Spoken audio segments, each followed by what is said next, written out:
Amigos, como tal vez notarán en el fondo, me gusta un poco Spider-Man, solo un poco.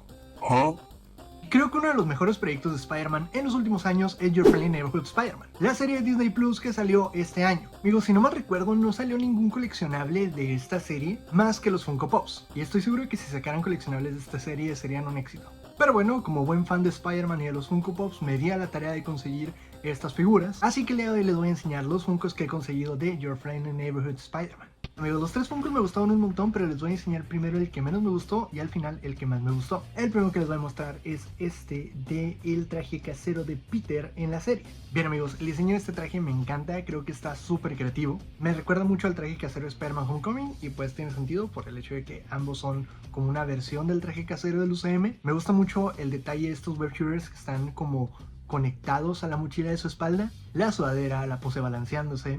Creo que es algo que me gusta mucho de estos Funkos, que tienen poses bastante dinámicas. Hablando de poses dinámicas, vamos con el siguiente Funko que también me encantó, que es Peter con su traje final. Creo que los mejores Funko Pops de Spider-Man son definitivamente en los que tienen poses balanceándose. Me gusta muchísimo este traje, me gusta mucho el detalle que tiene este Funko. Por ejemplo, este Funko Pop del traje final de No Way Home, como notarán, pues no tiene las telarañas negras marcadas. Pero este Funko sí tiene las telarañas marcadas, lo cual creo que le suma bastantes puntos.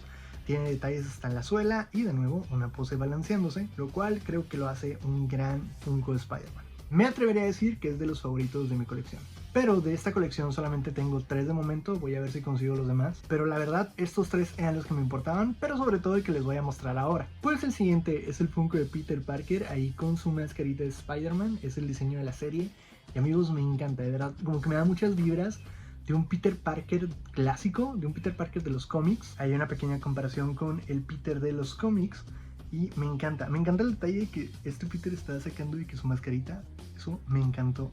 Pero sí amigos, estos son los tres Funkos juntos y me gusta mucho la estética de los tres, como que sí se nota que son un diseño de caricatura, sobre todo el Peter que tiene como que este sombreado en el cabello, me gusta mucho. Otros que sí quiero conseguir son el Funko del traje de Oscorp, el que es como el traje Future Foundation, y otro también es el del traje final pero con la cara de Peter Parker, también está cool, entonces bueno, espero después conseguirlos. La verdad amigos es que consiguió muchos Funkos de Spider-Man desde la última vez que platicamos de estas figuras, por ejemplo este de el Spy de Nicholas Hammond y un montón más. Así que espero poder traerles más videos de coleccionables de Spider-Man, no solo Funko, sino un montón de figuras que suelo comprar. Las compro, pero no les hago video, así que voy a mostrarles más seguido las figuras que compré. Realmente no había sentido como que esta necesidad de hacerles video, pero con estas figuras me gustaron bastante, creo que son muy buenas figuras y una serie muy especial. Pero bueno amigos, eso fue todo por el video de hoy. No olviden suscribirse para más contenido de Spider-Man y nos vemos en el próximo video. Bye.